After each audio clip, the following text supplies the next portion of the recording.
Hello, and welcome to Reanimated, episode 281-ish. My name's Stuart. I am host Bravo, and Bravo is H.A. Conrad in New York. Hello. Woohoo! Hi. Hey, hi. You know what? I feel like we've both dodged a bit of a bullet this past week with the polar vortex. Well, I was about to say, speaking of the breakdown of humanity, the situation down there has been just absolutely catastrophic.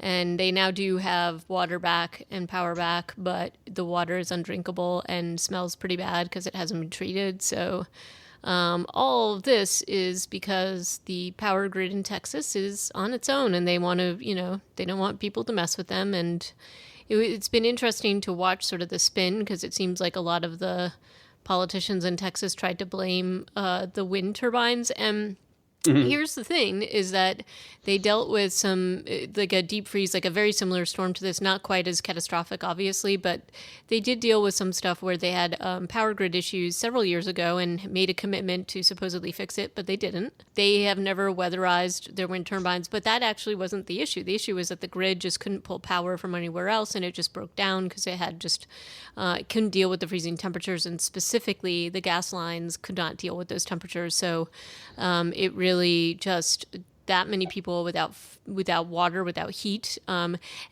let's also talk about the fact that Texas is not prepared for that level of cold anyway. So most houses aren't insulated in the way that houses up here are. And, look, there's things that, for example, I'm terrified of rattlesnakes. I have no idea how to deal with them. I also don't really know how to deal with super extreme heat, but I do know how to deal with winter. And I do know that, the carbon monoxide poisoning issue is very real. And so, but people, when they were desperate, they were going into their cars because they had no heat in their houses. And so there was like an insane number of carbon monoxide poisoning cases throughout Texas because that's what people were doing. How does that work? Not to get too macabre, but are they running their car in their garage and that leads to carbon monoxide poisoning? So it was two things. One was the people who would go into their garage and run it. And, look, carbon monoxide poisoning is insidious. So you just think you're sleepy. Like, it doesn't smell. It doesn't, I would imagine you're going to feel like the exhaust and stuff in the garage might eventually, you'll notice it, but you're not going to notice it probably in enough time to save yourself. That's why it's really bad. But the other part is that a lot of generators, like especially ones that aren't really meant to be used like inside a house, can put that off too. And so there was just so many cases of that, and truly tragic. Bananas. How you doing on the vaccine front? You got your shot? No. Okay. So actually that storm basically stopped a lot of vaccinations Moderna's from not happening. moving right now into California either. Yeah, basically in New York, there was just like honestly, almost there's nothing available right now, so they're waiting again for the ramp up. Right now, it looks like only second doses they're making available, and so I don't know what's going to happen. I keep looking, but it honestly is a second job to be able to find one. And look, I definitely want to get one, but there is a bit of guilt on my part. Like, I just feel like other people deserve it more somehow, because I'm still able to work from home and I'm not, that's the right mentality. Frankly. So I'm going to keep looking. If you're not forced to go out and interact with people face to face for your job, or to make a living or to put food on the table, then you can take a back seat for a while. Yeah, so I'm going to keep looking, but I'm not going to make it my second job. And, happily, my mom has finally gotten an appointment, which I'm really excited about. I'm so happy about that because that's been obviously something I've been worried about. So, dude, there's just too much end of the world type news. I know. In media news, there was there was one kind of odd story that popped up at the end of last week, beginning of this week, which is that they're moving forward on this remake of Train to Busan. What I don't understand, I'm not sure why they would do this. Like, I thought when I first saw this, and I know that there was some hint of this, and I think maybe because Snowpiercer, they made it into a series, and they were talking about maybe doing a Train to Busan series. So that to me makes a little sense because there's lots of little stories you could probably tell surrounding that. But why do a remake now? It seems a little weird, right? It does seem a little close to, it may be like optioning that story. They're like they've got a director on board and a producer. They don't have anything else as far as details. This is in like Variety, not in Bloody Disgusting or anything. So it's not like it's going to come out next year. It might be 4 years or something. What I don't really get is what is the angle that they're going to take? Is this going to be a story for Western audiences? So far, the people who have signed on to do the project are all Asian, as far as I know. And so, like, is that going to be a really different version of this film? Is it still going to be called Train to Busan? Is it going to be Train to, I don't know, Tahoe? I don't know. But my thought was that they were probably much like they did, remakes of other things that we have seen.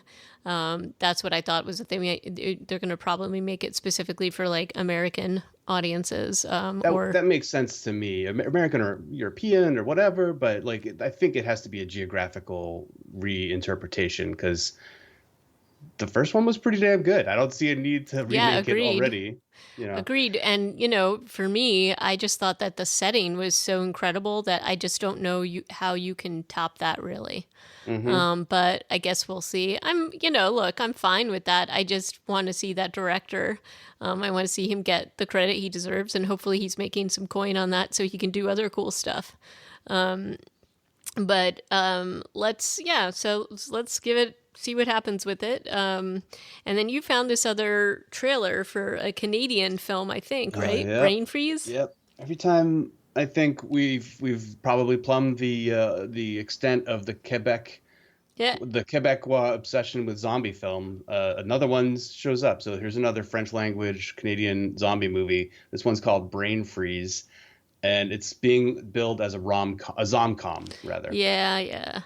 And the trailer at least stars an infant, like a baby, I don't know, a couple months old, not much older than that, a crawler. And this, so right away you're in some pretty challenging territory for. I mean, Cargo manages it. I think that's a tough place to begin your zombie story. Right. So it's written and directed by Julian, I think Nafo is how you say it, right? Mm. But they did a proof of concept to be able to get it funded. And basically, the whole idea is that it's this teenager named Andre, and he's left to kind of survive the whole apocalypse with his little sister Annie. The effects look pretty good. I Oh you yeah, know the zombie in the trailer is pretty good, and they are doing a different take on zombie canon where it's not that different. It's like they're chemical zombies is the idea. Like they're in frozen tundra, Canada, and they've come up with a way to keep their golf course clear of snow all year round. right, And so right, these zombies have like green stuff coming out of them because it's something they did to treat the grass has made them into zombies. And so right. the zombie who shows up in the trailer, and I feel a little bit guilty for that actual baby looking at this I zombie know. in makeup. Doesn't the baby doesn't start crying? Otherwise, I'd be like, oh, come on, guys. Well, maybe Um, they did it so that they're just doing the shots and the baby isn't actually seeing it. So Maybe the baby can't see that zombie. I don't I hope know. I hope so, because you think of something like that coming back to bite her, so to speak, Yeah. in the future, and I just still I don't know that that's like a good idea. But anyway, I will totally watch this. It looks great. Yeah. So we'll have to keep an Coming eye out on that. 2021, maybe July. I don't know. Yeah. 2021 is the proposed release date. And speaking of release dates, and slightly different topic, but Army of the Dead. You know how you were bemoaning that the Yep. Dave Batista article last week had no release date. Their Bloody Disgusting picked up that story and also included summer 2021 Ooh, so in the summer, lead. that could Yeah. be anywhere from June to August. So we'll see. Or even May. Or Yeah. even May, Uh, maybe. but yeah, I mean, May is technically spring, but I think some people, I mean, didn't, yeah. So either way, I think that is at least a little more to look forward to, and that's going to be a Netflix release. Yeah, So so. And before we get into our and then we were also talking about we're gonna review the Exit Humanity, a zombie saga today, and then we're happily jumping back into some Walking Dead stuff. yeah, Remind me next time I'm complaining about Walking Dead quality to kick me under the table. Maybe I'll just send you back to watch a little excerpt of this. But it reminded me because I know that you did not like iZombie. I'm personally a fan of Rob Thomas from Veronica Mars, my love of Veronica Mars, and we've actually been.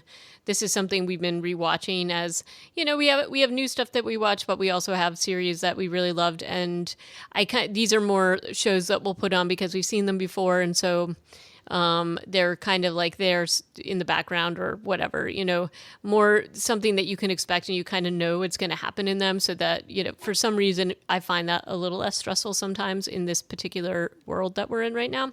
Hmm. But we've been rewatching Veronica Mars, and a few different things have come up about iZombie, even though that ended a bit. It had like 5 seasons actually. Unbelievable. I know you don't think it, but I might actually have to go in and watch it beyond where we stopped, because I do like the writing, and I like his writing, and I like Diane Ruggiero's writing, and those were the two people that did Veronica Mars. It's just really clever and well done. So maybe iZombie has more redeemable qualities than we thought.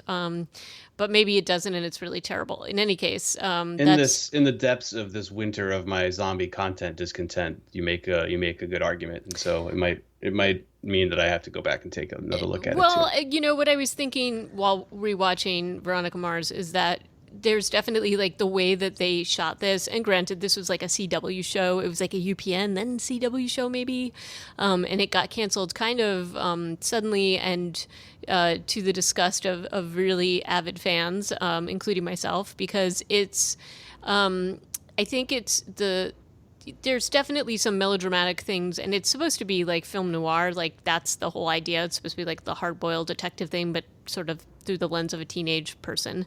Probably the reason I also like it is I think Kristen Bell is awesome, and she and the guy who plays her father, is their chemistry is incredible. Like their relationship is probably, I think, one of the best well written, well portrayed things that I've ever seen. So you can get past the sort of, I don't want to call it like cartoonish, the way some of it's like filmed, but some of it's pretty, you know, uh, just you're like, oh wow, that's definitely early aughts. You know what I mean?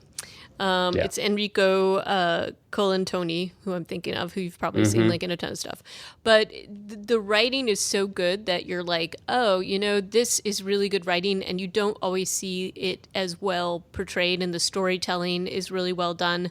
There's certainly a couple of duds in there, and there's definitely some issues I have, and things that would never happen in a series now. But I feel like I'm just enjoying it even more than I did the first time I watched it. So just throwing that out there. And so I'm going to give iZombie a chance. Probably I'm going to have to watch this on the rower because Bill refuses to watch it with me as much as he loves Rob Thomas. But, just trying to mix up the content a little bit and give things more of a chance. So, Yeah. Yeah. The stuff that I've been rewatching through the lens of nostalgia have been Community, Dan Harmon's Community with Joel McHale and that amazing cast. And then, but yeah, so Community has been amazing, and then I rewatched all of The Expanse through this most current season, and now I'm listening to Wes Chatham and Ty Frank's podcast about The Expanse and what influenced it, and it's all so good. oh, you're deep in it then. I'm so Nice. deep. I've gone in real deep, But but, you but know I what? I realized love also show. that show throws you in at the deep end. You It kind of does. need like a guiding helper for that one, because I also tried to convince a friend to start watching it, and she texted me after watching the first episode. She's like, "So how many of these episodes do I have to watch before I understand what the hell's going on?" And I was like, "I forget that that's kind of how that show It is begins." how it is, though. It is good, though, but you know what? I kind of like it. One of the things I do like about like different content and shows today is that you do have these podcasts and you have ways to, kind of parse out your thoughts about it and things that you didn't think about. And if it's a good host and somebody that like really loves it and is into it, and they get good guests on it, I Yeah. think that it's kind of a lot of fun. Actually, earlier in the pandemic, we rewatched West Wing, because they had the West Wing Weekly, and that was amazing because it's just a lot of things that you didn't necessarily Like a think little about. curated visit. Yeah, Yeah, yeah, those are great. and they had pretty much everybody on. I mean, I can't even think. They even had like Mark Harmon on, who was only on like this very specific story arc in The West Wing, though it's one of the most memorable, and it's part of why he got the role on NCIS. But it, Led to his entire yeah, like meteoric career. but it was like it was actually really just really sweet because he was such a fan of Alison Janney and just couldn't like stop talking about her, and then they had her on later and Oh, brought it dude, up. yeah, this is why I started listening to the alternate audios on Blu-rays when those were a thing. Like I would watch well, this was when I was also deployed in Afghanistan and I had a lot of time on my hands occasionally, and I would watch all of the Lord of the Rings DVDs, and then I'd watch it all again with the audio Oh, nice. commentary on. And so to me, that's like that was pre-podcast time, basically. But it's still the And same idea. It's like you get this yeah. different perspective. And one of the best things out of that particular thing with Mark Harmon was that I guess Alison Janney, and he was talking about it, and he still sounds like heartbroken about it because he was really hoping he'd be like a series regular. On the show. And she said, "Oh, honey, I'm so sorry, but you're probably going to die because they can't let CJ be happy right now." And that's exactly what happened. Sorry, That's spoilers. rough. But it Rough. was really sweet to hear him talk about it and her talk about it too, because they both like on different episodes chatted about their experience. But that's just one of the things that I think the commentary and just hearing what the writers were thinking and the actors were thinking. Yeah. Personally, I really enjoy it. So as I said, I'm going to get into The Expanse. Bill hasn't quite signed on to it yet, but I'm reluctant to watch it on Yeah, my so own. it's a bit of you should, well, I don't think you should shy away from watching it on your own. I think Oh I've no, watched I the mean entire I'm show on my own. reluctant to watch it on my own before he totally basically Yeah, says yeah, give just him a do it chance because to come around. if he then decides he wants to watch, you know what I mean? It's like Yeah, I don't yeah. want to like be halfway through the series and then suddenly he decides he's into it. So, So there's one more season too. I think the next season is supposed to be the last. all right. But so one more plug for this podcast. They're calling it Ty and That Guy, because Ty Frank is the author of the novels, and he's a writer on the show and producer. And then Wes Chatham is one of the actors, one of the Hmm, primary cast members. cool. And so like they did a after show for season 5 as that was airing. And since they did that, they really enjoyed it, and they do have good chemistry. And Wes Chatham's just a really charismatic, delightful guy, as you might imagine, as an actor. Yep. And so they've decided to go through the entire show, and it's taken them 2 podcasts to get through the first episode Oh, I love it. with That's awesome. guest Thomas Jane, Oh, who nice. was the big name associated with the show that got people to come and watch it in the first place. And they're basically, the first episode of the podcast is them making all of the parallels and talking about all the inspiration they got from the movie Alien and how that informed the pilot of That's The pretty Expanse. awesome. And so, HA, I think that you would get a huge kick out of that, and Awesome. so you should No, definitely check it I out. am going to. And believe me, it's definitely at the top of my list. I just have to, again, you know what I'm talking about. Like if you don't Yeah. clear it, there's Oh specific yeah. No, you content wanna get on the same page if you can. I get it. because you know what I'm talking about. I know it. Yeah. Because it's like, and it's interesting because it's like there's very specific things that he likes and doesn't like. I feel like this is very much up his alley. So we'll see, but I don't know. It's just a bit of a learning curve, but once Yeah, you're yeah, yeah. there, it's great. Yeah. So the other bit of zombie news, we got a lot of tangents. We both know why we're tangenting We so both hard know why today. we're tangenting. If our audience doesn't, it's because we really didn't like the film that we watched. So it's probably not going to be a very long God, I review. stopped But taking notes about 2/3 of the way through. I was just like, fuck it. All right.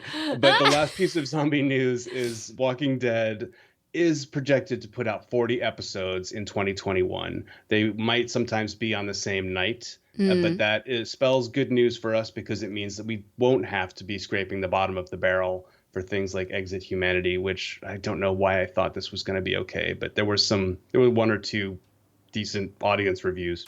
there was more than one or two. So I will say that I think you can be forgiven for thinking that this might be better than it actually turned out to be. Because I was like, oh, this looks like really great. So But no, I'm very excited about more Walking Dead content, and I think we haven't delved totally into some of the classic films that we haven't yet watched. So I think maybe at some point we'll figure that out. Maybe we should come up with a new wish list. Mm. But are you right? Even though we've been dragging our feet this entire time talking about every show other than the one that other than the thing that we're supposed to review today, you want to jump into it? It's time. It's time to rip the Band-Aid off. All This right. movie came out in 2011, 2012 in the UK. Exit Humanity: A Zombie Saga. It was written and directed by a man named John Geddes. What do we know about John Geddes? I mean, he's like he does like horror type films. Creep Nation is the most recent one I think that he did in 2019. I'd never heard of that. He like let's see, whatever. Monster Brawl, and Hellmouth, which is where apparently a lot of the people in this particular film came from, or had a lot of them were in that particular film. So, he's definitely got some horror chops. And I would say, like, I don't know. Let's talk about. The elephant in the room. Can we address There's two elephants in this room in this movie, which in the cast. Yeah. Brian freaking Cox does the voiceover narration. Yeah, like how did you get him to do it? And this, honestly, when I first saw I'm like, oh, then it maybe is going to be okay because Brian Cox is Brian Cox, right? I mean, yeah, he wouldn't sacrifice his principles. Right, but maybe he didn't know what he was getting You into. get the impression that he had no idea what was going on in this movie. He was reading No. the script, doing a good job of it, I Yep. think. But oftentimes, what he was reading had like very little to do with what was going on the screen. Yeah. I oh, sorry, he was also involved in The Horde, which is, that's Not not the French one. I don't think so. No, I think the Horde. Okay. That's the But Horde with an A, and the French one is Horde with an E, I guess. okay. Horde. Well, in any case, I mean, like he's definitely been a producer and involved in all this other stuff. So Yeah, there you go. But Brian Cox, he must have called in a favor. Maybe Brian Cox sold his soul. I don't know. it's hard to say. But in any case, I don't think that he totally knew what was going on. But the other person in Mark Gibson is in this, and he's in quite a few different sort of like he's been in quite a bit. So I was like, Yeah, Mark Gibson is goodish in this with what he's got to play with. Oh, he was in Heroes. yeah, And 12 and the Monkeys, the TV Maze show. Runner, and like he's done like a ton of stuff. And I will say like the majority of this cast is like Canadian because I think they must have done this up in Canada. So there's that. Again, I'm gonna also point out it is 2011, but the fact that it's a Civil War zombie film and not one black person in this, I thought was a little weird, and kind of an oversight because there could Well, have there's been. no people. There's like a tiny cast in It this. is a tiny cast, but even so, come on. Yeah, I guess there aren't any. Yeah, there's a fair amount of zombies. And Dee Wallace is in this, which it's like most people remember Who's her that? as the mother from E.T. Oh, But oh my she's God, what? is that Eve?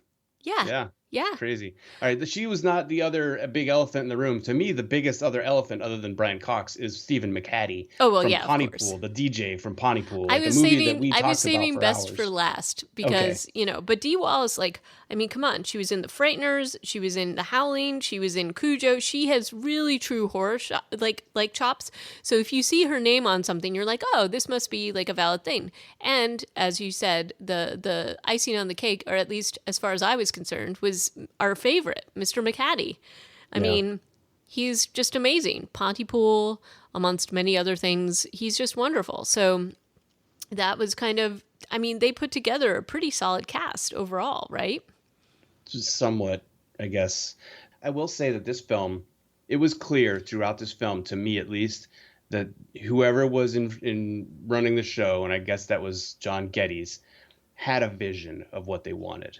I think that was like between the voiceover, the weird animation interluding sequences that happened, and the story, as plotting and abysmal as the plot was, Yeah.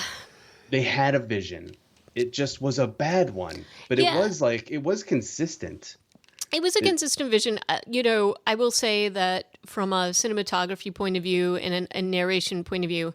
So I think that they had this idea, and there were some really good shots, and I really did like some of the shots. Can you give me some? Oh, I guess there were the scenery The where they're scenery, like, the scenery was beautiful. yeah, They did film this in Canada, not in Tennessee, as you know you would hope. But I do think it was a pretty good stand-in, and there were some good shots. Like from that point of view, I was like, oh, okay. The problem is that the script and the whole sort of execution of this was honestly, it felt like I was watching this for 6 hours. Like yeah. probably 8 minutes in, I looked at the thing thinking I was like half an hour to an hour in, and it was like, oh my god, I'm only at 8 minutes. There's a point at like 23 minutes in when he has a flashback and he has some dialogue, Yeah. and I'm like, oh my God, has he even spoken until now? Right, I don't. right. So that's the other decision that they made. So there's a lot of like really just to me, burdensome and long narration by poor Brian Cox, who must have just been talking for hours for them to have like cut all of this in. I mean, Yeah. I don't know what stuff they didn't use, but the whole thing is just so long, and the majority of it is not any character speaking to each other. I Until like think halfway through. Once Isaac gets introduced, there's more dialogue, and then Eve and oh God, what's the girl's name? Emma.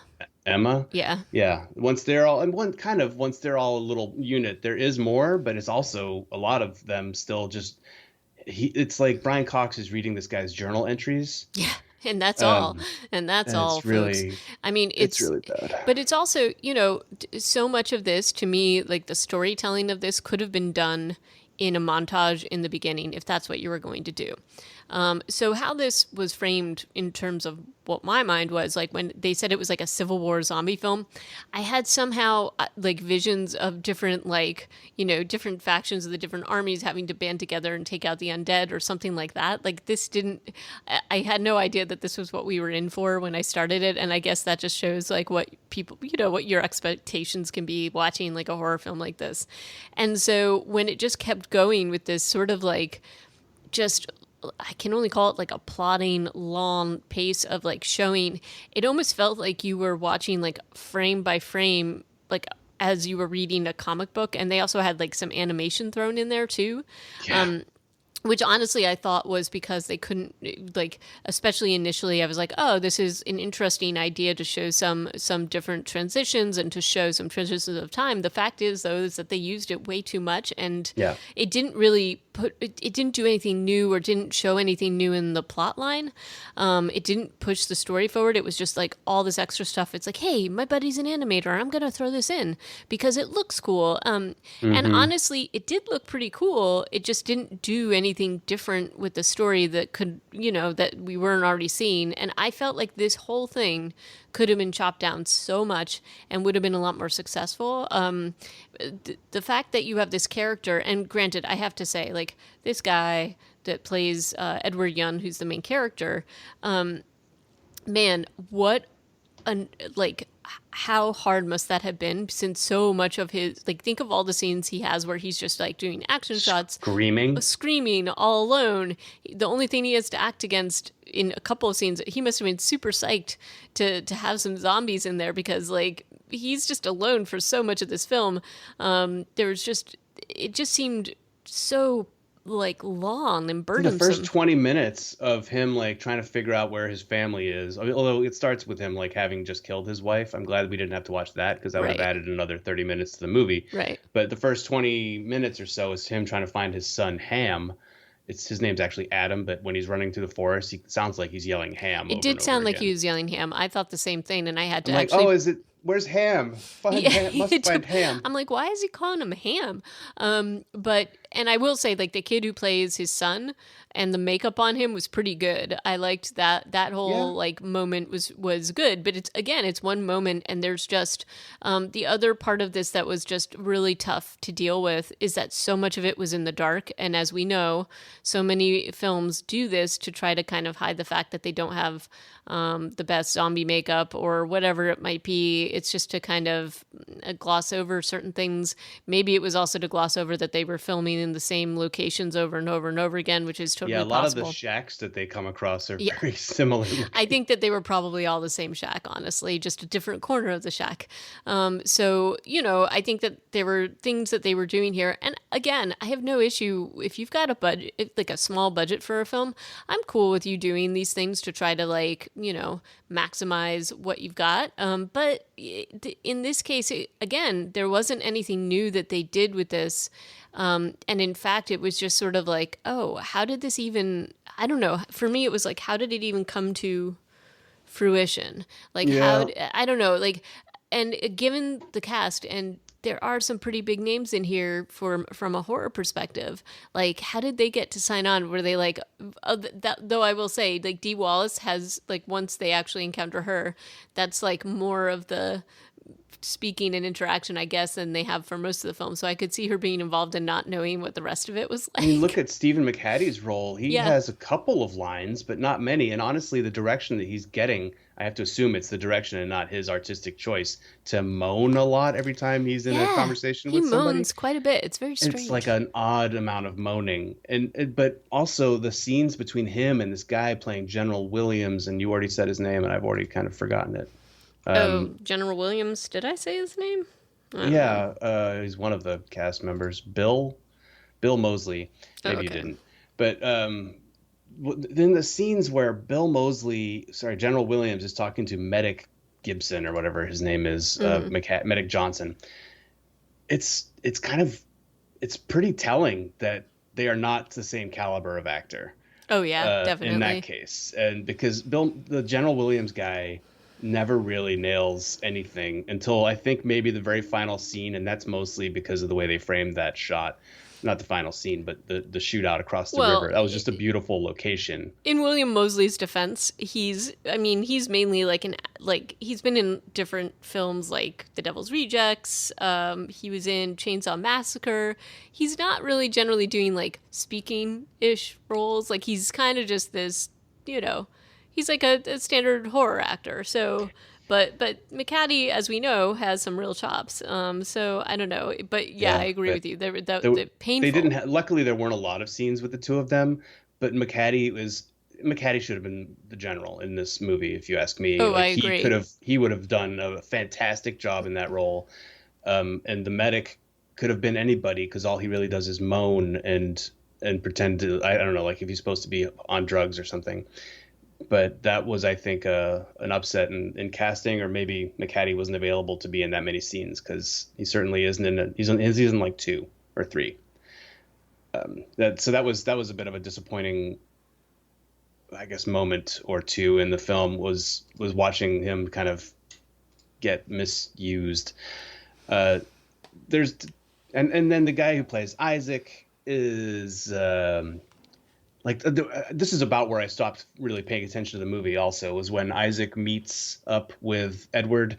They meet in like a town. I was so excited to see a town, or at least it was multiple buildings, because they hadn't really spent any time in civilization yet. It Yeah, I was kind thought of that was all going to him be just in better. the woods killing zombies over and over again, like Pardon me. rinse, repeat, kill random zombies in the forest, and run on and write in his journal, and Right. losing his wife, his son Ham, his horse Shiloh, Let's all of have that. have a couple more dream sequences of his wife turning faceless and goo dripping off her face. That poor Oh woman God, had to probably do so many takes of that particular that yeah. particular thing where But I she's was just so excited for a village, like other people, more cast, and I should have realized that wasn't going to be the case. There's one dead guy in there, and then Isaac, who first does, yes, save his life, and then they both hide from a zombie, and then Isaac knocks him out, and then I'm like, I'm so confused by this me relationship. too. Isaac ends up being like a friend, but the beginning of their relationship is I was going to eat you, and then I realized you were too skinny, and And I know he's I kidding. saw you at a journal, so and I'm like, all right, I'm just gonna like talk to this guy. The whole thing was very odd. Yeah, it's like the strangest beginning of a buddy type relationship, and the rest of the movie, Isaac is like a hero character, Right, but his introduction is kicking Edwards, like punching him in the back of the head and knocking him out for no reason at all. right. Also, yeah, like when they're both at gunpoint with one another, after they kill the zombie. Edward's like, I came here for food and shelter, and that's it. And Isaac's response to him is, I'm going to kill you where you stand. Right. Like And I'm like just, and then what? suddenly they trust each other forever. They're like brothers for life. Um and It doesn't then make any sense. Yeah. yeah, So and I there were mean, major issues here, obviously, with the dialogue and the writing, clearly. right. So I mean, I'm not going to honestly, I don't have too much more to say about it other than that I'd avoid it if I was anybody watching, anybody Yeah. listening. I don't know that I can even recommend this on a like to put this on. If you want to laugh quite a bit, there are definitely just as it goes on and on, it is kind of insane. And again, like this is the issue I have with so many of these kinds of films, which is like I'm totally on board if you've got a budget and there's some really good ideas here. But man, I just wanted the story to be so much better. I wanted the telling of it to be so much better. And I do think that there was the talent here, but there's only so much that some of the actors can do with it, right? Like you waste Steve McHattie and Dee Wallace. I don't know. It seemed very and you know it finally gets to the point where you meet Dee Wallace and she's like a quote unquote witch woman and has the story about where the origins of all this began, and even that telling, which you know we're talking about Edward Young, the character has lost so much. He's lost his whole family, and his response when Eve, who's Dee Wallace, tells him about this is like, oh, well, that's okay then. You have to Yeah. have a broken heart to appreciate things. Like, do you think that that's really what's going to happen after we've seen this dude screaming like a madman in the woods? Like, his whole like reason for living at this point is to bring his son's ashes to a waterfall. Like, Yep. I just don't know that that made sense. And like, and then there's just so many sort of like weird montage scenes, both with him and Isaac, and then with him and Dee Wallace and Emma, and just like that don't go anywhere. They're just sort of like, okay, now we're going to show us like killing a lot of zombies. We're killing force. And again, with the long narration over all of the top of this, it was just, it felt like, I think that this movie succeeded in sort of warping time for me because I just Because couldn't far get out less of it. time actually passed than you thought had passed, Oh because God, it felt like it had been a day and a half. it Yeah. felt so long.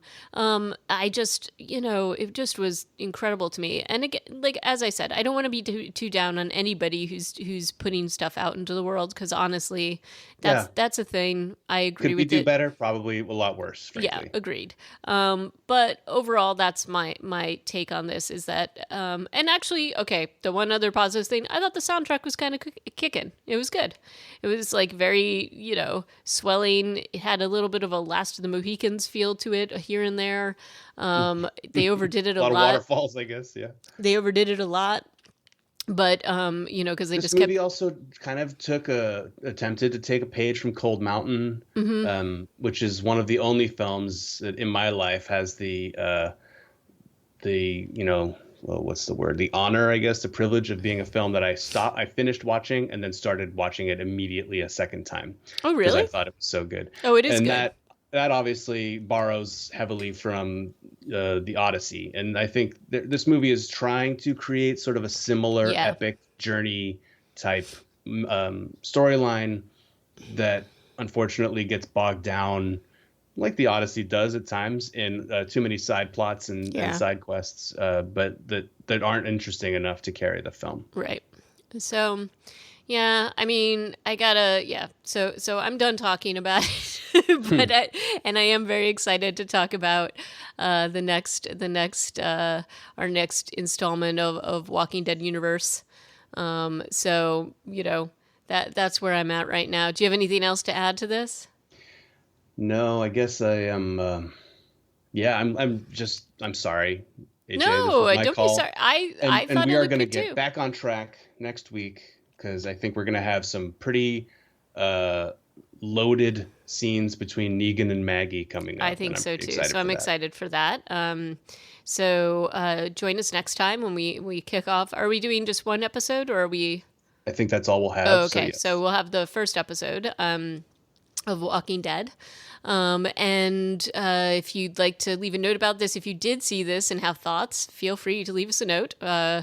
Reanimatedpodcast.com is our site. Reanimated PCast is our Twitter handle. And reanimatedpodcast@gmail.com is our email address. So hope to hear from you all. And as always, thanks for listening and stay safe. Ciao. Thanks, y'all. Bye.